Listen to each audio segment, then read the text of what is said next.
Baik, Assalamualaikum warahmatullahi wabarakatuh. Shalom, Om Swastiastu, Namo Buddhaya, dan salam kebajikan. Perkenalkan, nama saya Geriska Zema Kristila dengan NIM 243020 dari Fakultas Kedokteran Universitas Palangkaraya. Baik, di sini saya akan menjelaskan tentang ekstremitas atas. Tapi sebelum kita masuk ke ekstremitas atas sendiri, kita perlu tahu nih apa sih sebenarnya ekstremitas. Mungkin teman-teman yang sudah belajar terkait anatomi sudah mulai mengerti apa sih ekstremitas. Tapi di sini saya mau menjelaskan ulang apa sih arti ekstremitas. Nah, ekstremitas sendiri berarti alat gerak. Ekstremitas dibagi menjadi dua, yaitu ekstremitas atas dan juga ekstremitas bawah. Ekstremitas atas adalah tentunya alat gerak atas kita, yaitu tangan, lengan, dan juga bahu. Dan ekstremitas bawah sendiri adalah alat gerak di bawah kita, yaitu kaki. Jadi kita sekarang mau membahas terkait ekstremitas atas. Nah, ekstremitas atas sendiri dibagi menjadi 4. Yang pertama bahu, yang kedua lengan atas, yang ketiga lengan bawah, dan yang terakhir tangan. Kayak di layar kita udah ada gambar ekstremitas atas sendiri. Kita akan bahas satu persatu. Yang pertama dari bagian bahu dulu. Di sini kita akan membahas tulang yang ada di bagian bahu kita. Dan gak cuma bagian bahu sebenarnya, ada di bagian dada juga. Kita bahas yang pertama, yaitu klavikula. Oke, jadi tulang klavikula itu mungkin yang teman-teman bilang tulang belikat ya. Jadi tulang klavikula itu memiliki struktur seperti yang ada di layar. Yang pertama ada yang disebut dengan ekstremitas acromialis. Terus di bawahnya adalah facies articularis acromialis. Di sini dia akan menempel di bagian menempel dengan tulang skapula gitu. Kalau teman-teman lihat ini oh my god, dia akan menempel dengan tulang pada skapula. Oke. Selanjutnya di bawahnya ada trapezoid line atau linea trapezoidea. Ini tempat melekatnya otot trapezius kita. Nanti kita akan bahas tentang otot, ini kita bahas tulang dulu ya. Selanjutnya di bagian belakangnya ini ada bagian yang menonjol. Ini disebut dengan tuberculum conoideum. Terus geser sedikit, kalau teman-teman lihat ya, ini ada kayak lekukan-lekukan gitu. Ini tuh disebut dengan sulcus musculi subclavii. Dan kita geser lagi ke bagian ujung dari klavikula ini ada facies articularis sternalis atau sternal facet.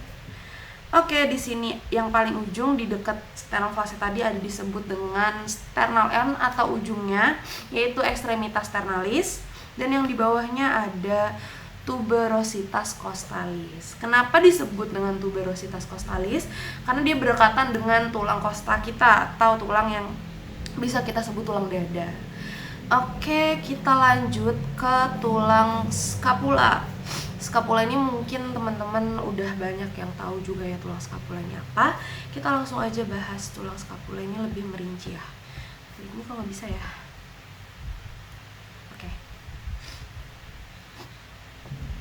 Oke, ini dia tulang scapula kita. Kita bisa melihat ya, ini tulang scapula itu cukup banyak ya bagian-bagiannya. Yang pertama kita belajar dari ujung atas dulu. Tempatnya tepat melekat dari tulang klavikula kita tadi disebut dengan facies articularis clavicularis. Nih teman-teman bisa ngelihat ada unsur klavikula nih di nama dari tulang ini. Itu artinya dia menempel dengan klavikula gitu. Terus naik sedikit ada akromion, dia bentuknya pipih. Di sini ya tempatnya. Diingat dia tuh berada di belakang dari tulang ini tadi, facies articularis clavicularis tadi. Terus kita ke paling belakang lagi ada yang disebut dengan angulus acromialis. Kita geser, ini tampak dari belakang ya teman-teman. Ini punggung kita. Ini tampak dari depan, ini tampak dari punggung. Oke, lanjut ke tengah. Ini ada spina scapula. Terus ke geser lagi ada spina upper lip atau spina scapula juga ya. Tapi bagian yang di ke arah medial. Di bawahnya ada lower lip dari spina scapula. Jadi sepanjangan ini tuh namanya spina scapula, teman-teman. Terus kita ke bagian yang pipi ini, yaitu ada fossa infraspinata. Terus kita geser ke tengah, yaitu ada facies dorsalis. Ini karena ada di bagian dorsal, makanya namanya disebut dengan facies dorsalis. Ini tampak dorsal dari scapula sendiri. Kita ke pojok dari bagian medialnya, yang ada disebut dengan margo medialis. Nah, ini kenapa disebut margo medialis? Karena tempatnya ada di medial, teman-teman. Kalau teman-teman belajar ya, medial itu artinya mendekati batang tubuh gitu. Terus ini ada yang di bagian lateral atau yang menjauhi batang tubuh.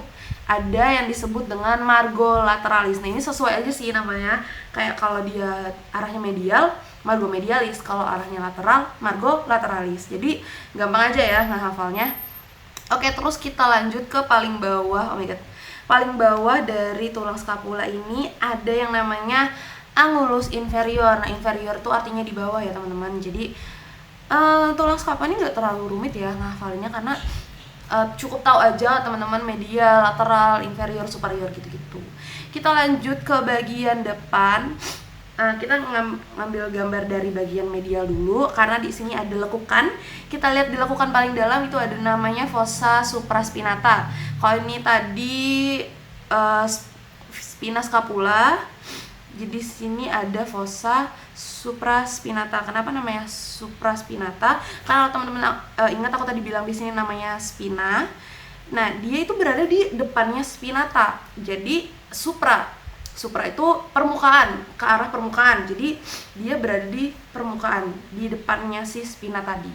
Terus ini ada, nah ini dia. Ini tadi di bawah namanya angulus inferior, dan yang di atas namanya angulus superior. Jadi superior itu di atas dan inferior itu di bawah. Jadi teman-teman ingat aja, cara ngafalnya adalah super itu kuat, dia akan berada di atas daripada musuh-musuhnya. Jadi superior itu di atas kayak gitu.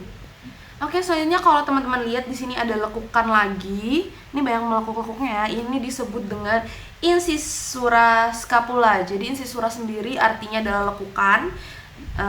Incisura scapula artinya lekukan pada scapula. Ini enak banget asal teman-teman tahu istilah-istilah kayak incisura, inferior, superior, medial, lateral. Kayaknya gampang aja sih untuk anatomi ini. Lanjut kita ke bagian di sini. Ini udah kayaknya. Oh, udah. Kita lanjut di bagian lateralnya nih. Di lateral ini ada lekukan juga, tapi di bagian dalam. Oh, kita lihat dari bagian superior dulu, bagian atas. Kita lihat di sini ada namanya tulang tuberculum supraglenoidale. Nah, terus di bawahnya, di dekat sebelah bagian lateralnya ada nih kayak bulatan gede. Ini tuh paling eye catching mungkin ya, tempat melekatnya tulang ini humerus. Di sini ada namanya cavitas glenoidalis. Jadi tadi di atas itu namanya tuberculum supraglenoidale. Nah, teman-teman ingat nih, di sini di bagian sini itu namanya glenoidale. Nah, kalau dia disebut dengan supraglenoidale artinya di atas glenoidale. Nah, di sini adalah glenoidalenya. Terus di bagian bawahnya seperti yang aku udah bilang tadi, ada superior, ada inferior. Jadi di bawah dari cavitas glenoidalis ini adalah tuberculum infraglenoidale gitu ya, teman-teman. Ingat, pokoknya teman-teman harus ingat dulu apa sih superior, inferior, medial, lateral. Itu pasti kedepannya bakal gampang banget menghafal anatomi. Next, kita masuk ke depannya, yaitu ada kolum scapula. Teman-teman bisa lihat ini kayak ada apa ya, garis ya dari sini ke sini. Itu disebut dengan kolum scapula. Dan yang terakhir ini udah kayaknya. Oh, udah. Oke, dari scapula sendiri udah selesai. Yang perlu di highlight di sini adalah di bagian cavitas glenoidalis. Teman-teman harus tahu bahwa tempat ini namanya glenoidale. Jadi kalau misalnya nanti melihat di bagian atasnya kita lupa nih apa sih namanya, pokoknya ingat dulu yang di tengah itu namanya glenoidale. Artinya kalau di atas dia namanya superior glenoidale, dan kalau di bawah inferior glenoidale seperti itu. Terus ini ada margo. Margo itu artinya batas teman-teman ya. Jadi kayak lengkungan, bukan batas, sorry maaf, lengkungan. Jadi teman-teman harus tahu dulu yang namanya medial dan juga lateral. Jadi kalau misalnya udah ngeliat nih dia ada di bagian medial atau bagian yang mendekati batang tubuh, oh berarti kita udah tahu kayak oh ini namanya margo medialis. Terus kalau dia berada di menjauhi tubuh, menjauhi batang tubuh, oh berarti ini namanya margo lateralis. Terus ada yang namanya angulus. Nah teman-teman harus tahu angulus itu ada di atas dan di bawah. Ingat aja bagian atas itu namanya superior, super, dia selalu berada di atas, jadi angulus superior. Dan kalau misalnya teman-teman bingung nih bawahnya apa nih, ingat aja bahwa di bawahnya itu lateral, berarti angulus lateralis. Angulus inferior. Oke, tadi kita udah bahas tulang scapula dan juga tulang clavikula. Sekarang kita mau bahas nih tulang paling besar yang ada di ekstremitas atas kita, yaitu tulang humerus atau tulang lengan atas. Nah ini bagiannya cukup kompleks ya, tapi nggak apa, kita pelan-pelan aja belajar, kita sama-sama ngapalin ini bagian dari humerus ini. Oke, langsung kita mulai aja. Yang pertama nih yang paling eye catching dari humerus sendiri, ada kayak tonjolan-tonjolan seperti jamur. Tapi bukan jamur ya teman-teman, kita langsung aja lihat. Namanya adalah caput humeri. Jadi caput itu sebenarnya namanya kayak apa ya, tonjolan, itu disebut caput. Nah nama tulangnya sendiri adalah humerus dan ada tonjolan, itu namanya caput, jadi caput humeri. Nah kalau teman-teman lihat nih di caput humeri, di caput humeri sendiri ada kayak garis nih teman-teman lihat, ada kayak garis yang menjadi perbatasan nih antara caput humeri dan bagian yang lain. Itu disebut dengan column anatomicum atau anatomical neck. Jadi kayak leher ya, kepala kita ini adalah caput humerinya dan leher kita ini adalah column anatomicumnya. Nah di bawah column anatomicum sendiri ada yang disebut dengan surgical neck atau column chirurgicum humeri. Nah sebenarnya kayak kenapa sih surgical neck namanya? Jadi kalau teman-teman tahu ya, kita tuh sering ngeliat kan orang-orang patah tulang, terus bahunya geser dan segala macem. Nah jadi surgical neck ini adalah tempat dimana sering terjadinya patah tulang. Jadi orang-orang tuh akhirnya melakukan operasi di bagian ini, column chirurgicum humeri ini. Makanya namanya surgical neck, karena saking seringnya nih orang dapat frakturnya di situ gitu. Jadi namanya surgical neck. Itu enak banget sih ngafalinnya. Ingat aja yang paling sering dioperasi. Next kita mulai ke arah lateral atau yang tadi aku bilang menjauhi tubuh, batang tubuh. Kita lihat di sini ada namanya tuberculum minor atau tuberculum minus. Ini tempatnya di atas dari kolom surgical neck tadi ya. Jadi di sini namanya ada tuberculum minus. Nah, ada minus, ada mayor pasti. Nah, di sini ada tuberculum majus atau tuberculum mayor. Jadi ingat aja, kalau tuberculum minus itu dia tuh berada di bagian depan.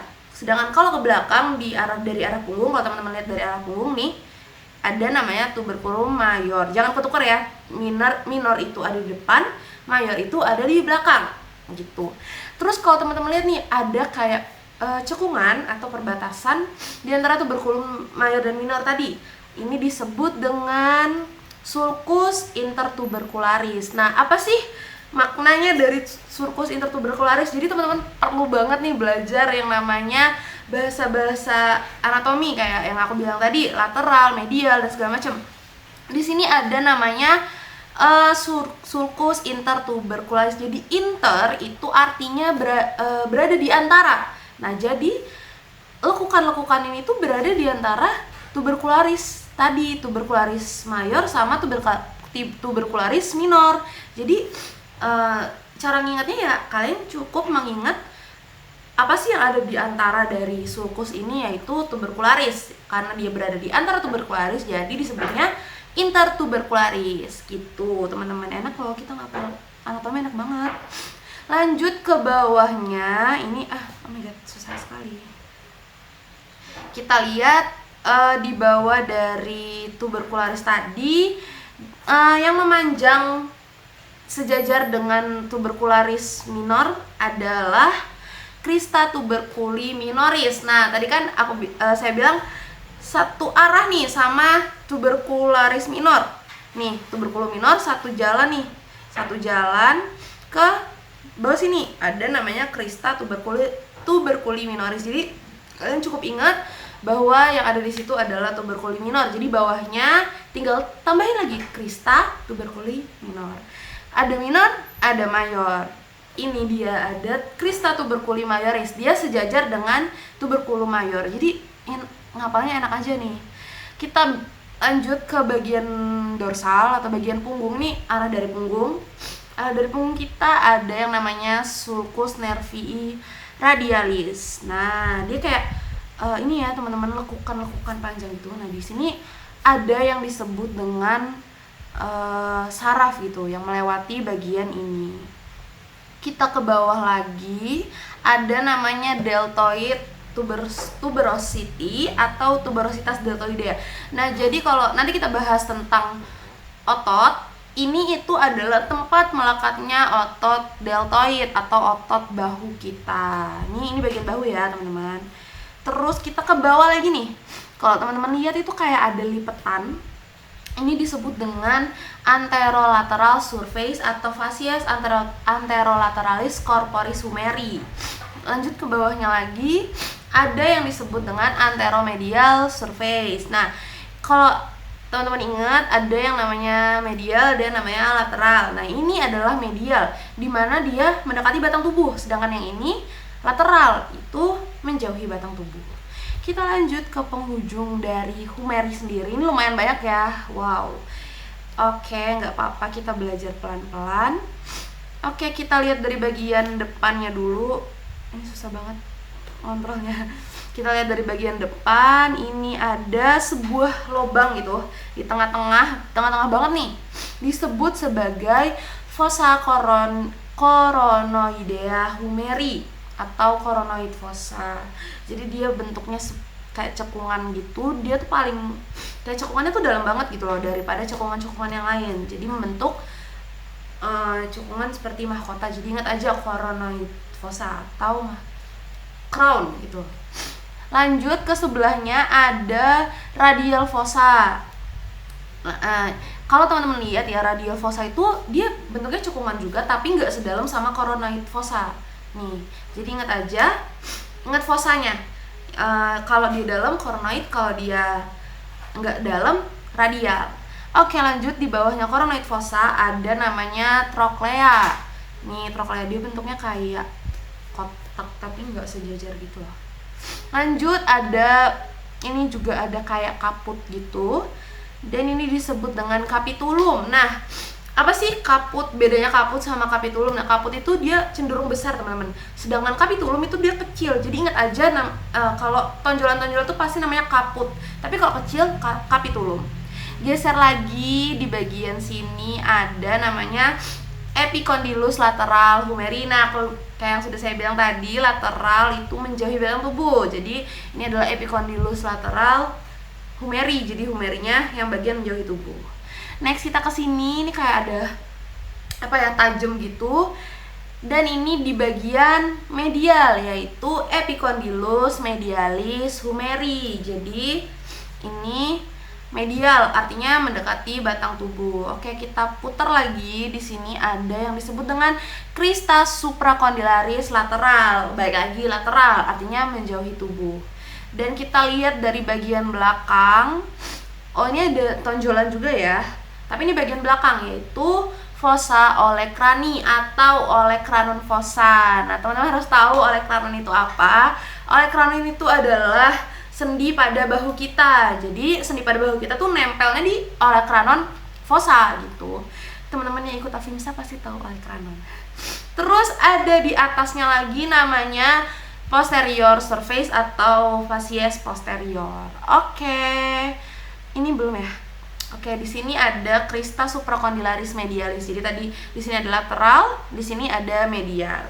Oke, untuk humeri sudah selesai. Kita lanjut ke lengan bawah. Jadi kita lanjut ke bagian lengan bawah. Nah, kalau teman-teman salfok nih ya, lengan bawah itu ada 2 tulang. Nah, tulang yang pertama itu namanya radius dan tulang kedua itu namanya ulna. Nah, gimana sih cara bedain radius sama ulna?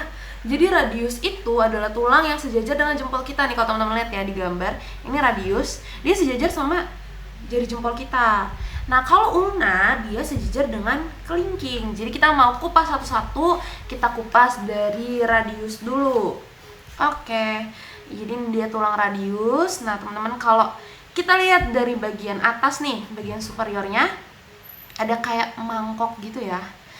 Ini disebut dengan fovea capituli radii atau artikular fovea.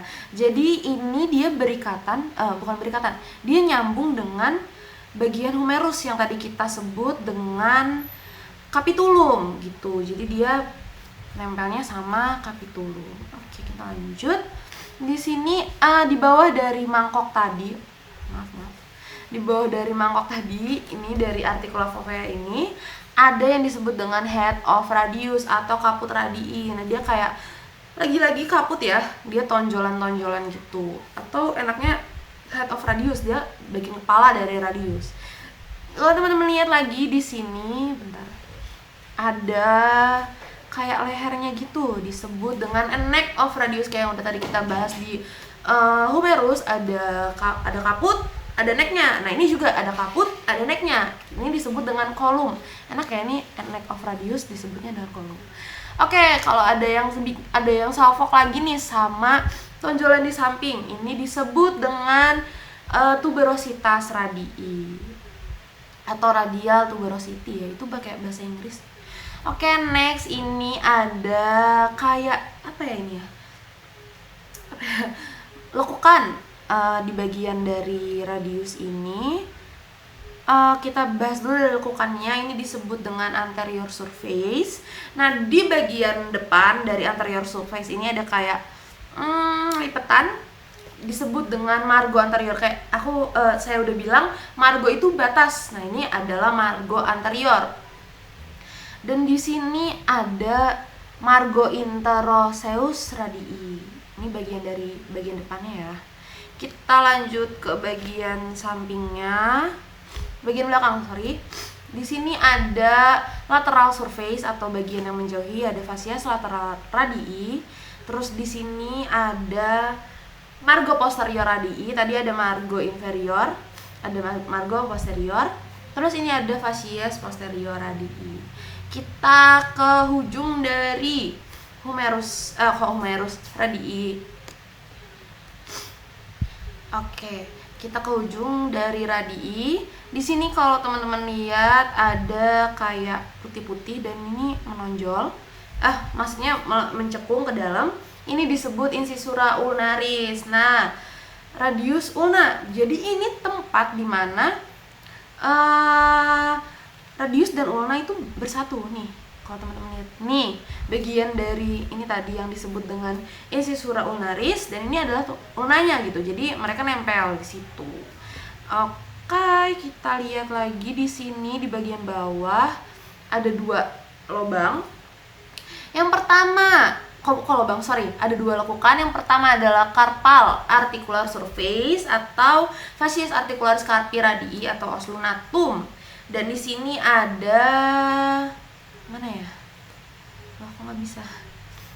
Ada radius dexter. Oke, jadi di sini ada radius dexter. Nah, ini ada carpal articular surface atau scapoideu. Jadi ini ada articular surface dari carpal. Di sini ada di sini ada lunatum dan di sini ada, kok susah sekali. Ada scapoid gitu. Dan kita geser ke arah lateral. Di sini ada namanya styloid process radius atau processus styloideus. Dan kita ke bagian ke bagian belakang. Ini kalau teman-teman lihat ada kayak garis yang keluar daripada permukaan tulangnya disebut dengan dorsal tuberculum atau tuberculum dorsal. Dorsal itu artinya punggung ya teman-teman, jadi ini belakang dari sini. Oke, untuk radius sendiri sudah selesai, kita lanjut ke ulnanya. Lanjut untuk membahas tulang ulna. Jadi kalian kalau mau bedain, gimana sih caranya bedain radius sama ulna? Selain tempatnya ya, kalau mungkin teman-teman lihat nanti tulangnya yang asli, ini gimana sih bedainnya yang mana yang radius, yang mana yang ulna. Jadi yang ulna itu bentuknya lebih kecil dan dia punya sesuatu yang khas nih teman-teman. Oke, maaf. Loh, mana dia? Hilang. Oke, jadi ini teman-teman bisa lihat di tulang ulna kita. Oke, di ulna sendiri ada yang yang khas nih, yaitu cekungan-cekungan yang sangat dalam ini. Jadi ini cekungannya cukup gede dibanding dengan tulang radius. Radius nggak punya cekungan kayak gini ya. Oke, kita lihat dulu dari bagian sini. Itu ada incisura trochlearis yang tadi bergabung dengan tulang humerus ya. Terus ini ada processus coronoideus. Kalau teman-teman ingat tadi di bagian humerus ada coronoideus. Nah, ini gabungnya di bagian sini juga. Terus ini ada di bagian menonjol disebut dengan olecranon. Nah, ini yang disebut, tadi saya sebut olecranon itu sendi, padahal olecranon itu tulang. Jadi ini tulang olecranon nih. Kalau teman-teman rasa di bagian sini yang menonjol di bagian siku itu yang disebut olecranon. Bisa kayak kalau kita nyikut perut orang sakit, nah itu olecranon yang bekerja ya teman-teman. Tapi jangan dicoba. Oke, next di sini kita ada incisura radialis. Di belakang nggak ada ya. Oke. Di bawah incisura radialis itu ada kayak lipetan, dia menonjol, disebut dengan crista musculis supinatoris. Kita ke bagian dorsal, di bawah sini ada yang disebut dengan tuberositas ulna atau ulnar tuberosity. Ke bawah lagi. Oke. Di sini ada yang disebut dengan facies anterior atau anterior surface. Kalau teman-teman lihat di sini ada lipetan yang panjang banget, ini disebut dengan margo interoseus. Nah, margo tadi itu adalah batas, jadi ini lekukan juga merupakan batas ya. Terus di sini ada yang disebut dengan margo anterior dan di sini ada margo posterior. Jadi kalau teman-teman lihat ini tulang ulna ini dia bentuknya kayak segitiga gitu, guys. Jadi ada margo posterior, margo interior, sama margo anterior. Kita lanjut ke paling bawah nih, ada yang apa ini? Ada articular circumflex atau articularis circumferentia. Di bagian sininya, bagian atas dari circum tadi ada namanya caput ulna. Jadi ini caput guys, tapi di bagian yang sininya disebutnya dengan circum. Di belakang dari circum sendiri itu ada kayak, dia lumayan tajam ya, bukan tajam yang tajam banget itu enggak, cuman kayak menonjol tapi sendiri gitu, kayak ini buletan terus dia menonjol sendiri. Nah, itu disebut dengan proses styloideus. Sama aja sih, tapi bahasa Inggrisnya styloideus, teman-teman. Oke, ulna udah selesai. Ulna nih kayak dikit aja gitu loh, teman-teman. Serius deh, kalau anatomi asal tahu lateral, medial, dan lain-lain, insya Allah gampang. Oke, kita udah selesai membahas tulang-tulang di bagian bahu, lengan atas, dan juga lengan bawah. Sekarang saatnya kita masuk ke tangan nih. Di tulang tangan ini cukup kompleks ya teman-teman, banyak banget tulang-tulang yang perlu kita hafal. Tapi nggak apa, kita menghafal pelan-pelan aja. Oke, kita belajar dari tulang-tulang yang ada di telapak tangan kita dulu. Ini dari bagian depan ya, kita belajar dari bagian depan, karena kalau dari belakang semuanya terlihat seperti sama aja gitu, tapi kalau dari depan dia beda. Oke, yang pertama di paling ini yang menempel dengan radius nih, di bagian jempol di sini ada yang disebut dengan scapoid. Jadi tadi kalau teman-teman belajar ya, di radius ada yang namanya tempat untuk scapoid. Itu ada dia menempel di sini, dia menempel bareng scapoideum. Oke. Ini bentukannya kayak gini nih. Lanjut, oh my god, maaf. Lanjut, kita bahas per jari aja ya. Kita bahas di jempol dulu. Ada wow. Oke. Di bagian jempol ini ada yang bagian menonjol nih. Bagian menonjol ini disebut dengan trapezium atau os trapezius. Trapezium. Dia bentuknya kayak trapesium gitu dari bagian sini. Pokoknya dia kayak segitiga gitu deh. Ingat aja habis scapoid ada trapezium. Oke, kita lanjut di tulang telapak tangan di bagian jari telunjuk. Ini ada namanya trapezoid. Nah, kalau teman-teman tahu kalau ada ekor oid itu artinya menyerupai. Jadi kalau ada trapezoid artinya menyerupai trapezium atau trapezius. Ini trapezium tapi ini menyerupai, jadi kayak mirip aja gitu, jadi namanya trapezoid. Kalau kata dokter Oski ya, misalnya kalian kena tifoid, nah itu artinya penyakit yang menyerupai tifus tapi bukan tifus gitu, dia cuman mirip aja gitu. Lanjut ke jari tengah kita, di sejajaran jari tengah ada namanya capitatum, os capitatum atau capite.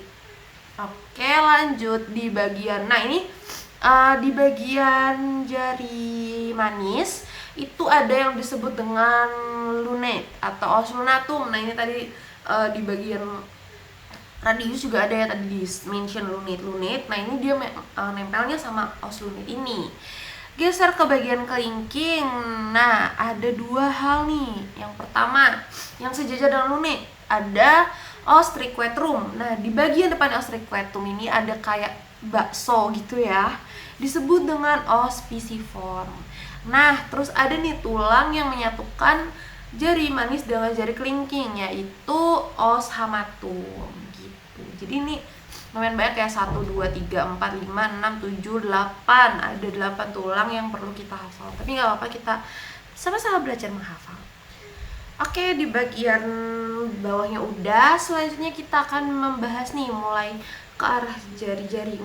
Belum ke jari sih, di bagian sini nih. Kalau teman-teman, mungkin teman-teman kadang ada yang ngecengkeram terus kelihatan tulangnya. Nah itu, ini kita bahas yang itu. Kita bahas dari jempol lagi. Ada namanya bagian metakarpal.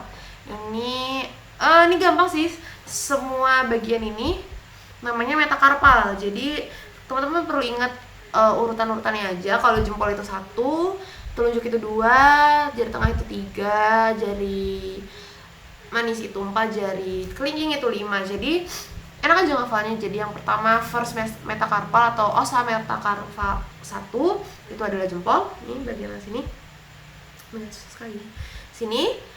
Terus ada os metakarpal 2 atau second metakarpal itu di bagian telunjuk. Os metakarpal 3 ada di bagian jari tengah. Os metakarpal 4 ada di jari manis, dan os metakarpal 5 ada di kelingking.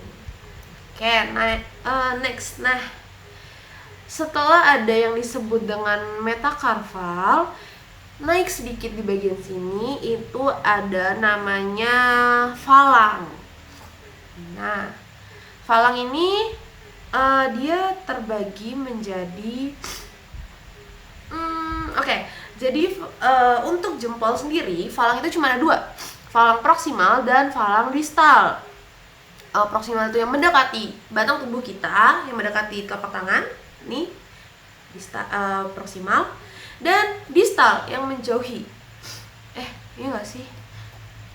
Bener ya teman-teman nih. Jadi distal itu menjauhi dan proksimal itu mendekati. Nah untuk jempol, untuk ibu jari sendiri dia cuma ada dua falang, yaitu falang proksimal dan juga falang distal. Nah sedangkan untuk jari-jari lainnya itu ada 3 nih. Kalau teman-teman lihat ya di susunannya ada 1, 2, 2 dan 3. Jadi untuk jempol sendiri cuma ada proksimal dan distal. Kalau di jari lainnya ada proksimal yang mendekati telapak tangan, ada medial atau diambil dari kata middle, medial, middle, Dan yang terakhir ada distal. Itu gampang banget ngafalinnya teman-teman ya. Jadi tinggal ini karena tadi kan telunjuk second ya, jadi ini second middle phalang. Itu gampang aja sih sebenarnya teman-teman, asal teman-teman ngerti bahwa urutan-urutannya dari 1, 2, 3, 4, 5 gitu.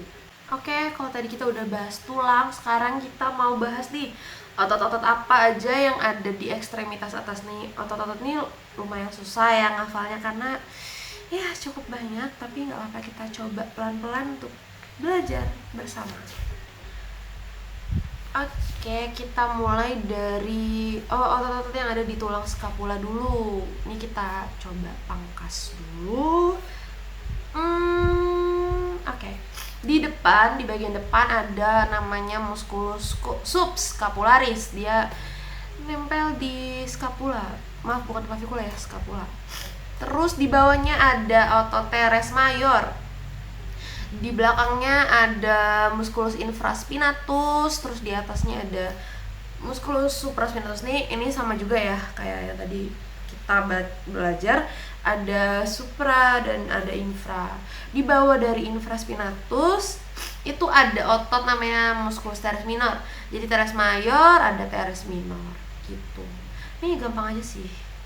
Terus lanjut, yang ada di lengan atas yang paling terkenal adalah tricep, ada bicep, ada tricep. Jadi tricep itu yang ada di belakang, bicep itu yang ada di depan. Jadi kalau nge-gym orang-orang biasanya memperbesar bicepnya. Ini kita hide dulu. Ada yang namanya otot, ini apa ya? Oh, ini ada otot musculus coracobrachialis. Terus ini ada musculus brachialis, dan di sini ada musculus triceps brachii yang kaput medial. Oke, kita kembalikan. Oke, di sini ada yang tadi sering disebut nih namanya deltoid. Dia otot paling besar di bagian lengan atas itu di bahu. Jadi di humerus itu ada deltoid. Next, kita ke lengan bawah. Di sini ada musculus brachioradialis. Terus kita hide, di sini ada extensor carpi atau musculus extensor carpi. Terus di sini ada musculus extensor carpi radialis brevis. Di sini ada musculus extensor digitorium. Di sini ada supinator atau musculus supinator. Terus kita ke bagian lateralnya. Di sini ada musculus anconaeus. Di sini ada musculus extensor carpi ulnaris, nih ada di ulna di sini. Terus ini ada yang paling tipis, ada musculus extensor digiti minimi. Ini musculus extensor yang ada di kelingking kita gitu. Di sini ada flexor carpi ulnaris di bagian ulna, Terus ada apa ini? Ini bicep tadi ya. Terus ini ada musculus digitorium superficialis. Terus ini ada musculus flexor digitorium profundus. Ini baik ya. Di sini ada musculus palmaris longus atau palmar. Palmar itu telapak tangan bagian depannya. Terus di sini ada musculus flexor carpi radialis. Terus ini ada yang melintang nih, yang dari sini ke sini ada pronator teres atau musculus pronator teres. Nah, lanjut di sini ada musculus abductor pollicis longus. Terus di sini ada extensor pollicis longus. Ayo teman-teman harus tahu ya, abduktor, ekstensi, fleksi, sama aduktor. Di sini ada extensor indicis, dia berguna untuk ekstensi. Terus ini ada extensor pollicis brevis. Terus kita putar lagi, ada namanya musculus flexor pollicis longus, dan juga terakhir ada pronator quadratus. Oke, untuk lengan bawah udah selesai. Kita lanjut ke bagian telapak tangan. Oke, kita akan bahas otot-otot apa aja yang ada di telapak tangan kita. Yang pertama ini yang paling sangat-sangat ada di permukaan, yaitu ada palmaris longus yang tadi kita udah bahas. Dia ada di palmar atau di bagian depan dari tangan kita. Next kita masuk ke sini, ini yang paling kecil. Ada flexor retinaculum. Next ada di bagian jempol kita abductor pollicis brevis. Ini berfungsi untuk abduktor. Abduktor itu menjauhi batang bulu kayak ini harusnya kita ini abduksi ya, ini abduksi, ini abduktor. Nah, ketika kita seperti ini yang bekerja itu ini. Terus ada opponens pollicis, terus ada flexor pollicis brevis, ada fraktor pollicis brevis yang di dalam, terus ada fraktor pollicis longus. Next di bagian belakangnya ada extensor pollicis brevis. Oke, next kita punya extensor pollicis longus. Setelah itu kalau kita putar di sini ada namanya abductor pollicis oblique. Terus ada abductor pollicis transverse, ada lumbrical manus. Ada nih flexor digitorum superficialis atau yang berada di permukaan. Superficial tuh artinya permukaan. Ada musculus flexor digitorum profundus. Profundus itu artinya di belakang. Next ada lumbrical second, palmar first palmar. Terus ini ada dorsal interoseus. Di sini ada lumbrical third, dorsal interoseus third. Ada lumbrical 4, ada nih palmar brevis, terus ada abductor digiti minimi yang tadi udah kita sebut di awal yang berhubungan dengan clinking. Terus ini ada flexor digiti minimi brevis, ada opposens digiti minimi, ada palmar interoseus third dan juga dorsal interoseus fourth. Ini paling belakang ada extensor digiti minimi, extensor digitorium, palmar interoseus second. Terus ini ada extensor indicis. Dan yang terakhir ada dorsal interoseus first atau bipene. Oke, ini ada lagi yang terakhir yaitu deep transverse metacarpal ligamen. Itu ada ligamen ya teman-teman, bukan otot. Oke, itu aja video tentang ekstremitas atas dari saya. Saya mohon maaf jika ada kesalahan dalam penyampaian, kesalahan dalam istilah, pengertian dan segala macam. Lebih kurangnya saya ucapkan terima kasih atas perhatiannya. Sampai jumpa di next video.